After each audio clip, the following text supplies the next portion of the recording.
जालना जिल्ह्यात या आठवड्याभरात 3 ते 5 दिवसांपूर्वी रब्बी हंगामातील पिकांचा फळबागांना चांगला तडाखा दिलाय। यामुळे शेतकऱ्यांचं मोठ्या प्रमाणात नुकसान झालं असून जालना तालुक्यातील वागरूळ महसूल मंडळातल्या धारकल्याण, कडवंची नावा, वरुड आणि आसपासच्या 17 गावात द्राक्ष उत्पादक शेतकऱ्यांचं मोठं नुकसान झालं असल्यानं हे शेतकरी आज आपल्या विविध मागण्या घेऊन थेट जिल्हाधिकारी कार्यालयावर धडकले।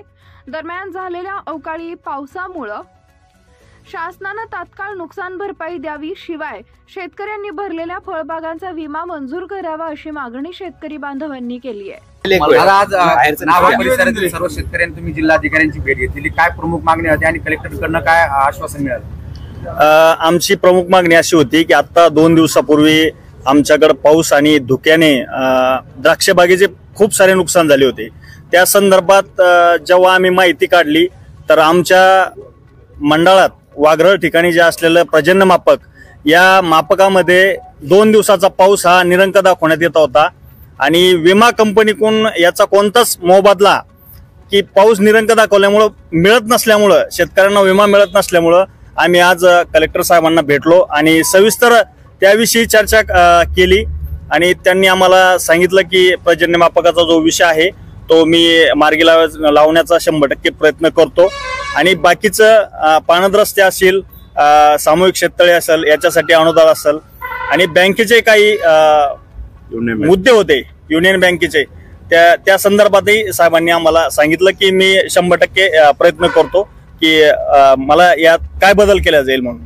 2 दिवसापूर्वी तुमच्या परिसरामध्ये पाऊस पडला होता, त्यामुळे द्राक्ष बागांचं नुकसान झालं होतं। कृषी विभागाने काही पंचनामे केलेत का आणि त्या संदर्भात काही बोलणं झालं? कृषी विभागाचा जो कारभार आहे हा सगळा भोंगळ कारभार झालेला आहे। कृषी विभागाने 2 दिवसापूर्वी आमच्याकडे पंचनामे तर आमच्या देखत काही केले नाही, परंतु प्रत्यक्षदर्शी त्यांनी जी नुकसान झालंय ते बघितलंय आणि आशा करतो आम्ही की येत्या 8 दिवसाचा वेळ देऊन 8 दिवसात ते काहीतरी त्याच्यावर मार्ग काढतील आणि पंचनामे करतील अशी आशा बाळगतो।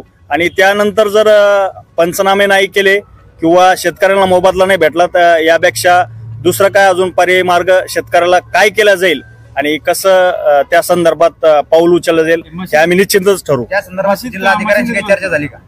हो, त्या संदर्भात तालुका कृषी अधिकारी यांचं जे आहे त्यांचा जे कारभार चालतो आणि त्यांच्याविषयी जे शेतकऱ्यांना उडवडीचे उत्तर देतात त्यांच्याविषयी तक्रार आम्ही केलेली आहे।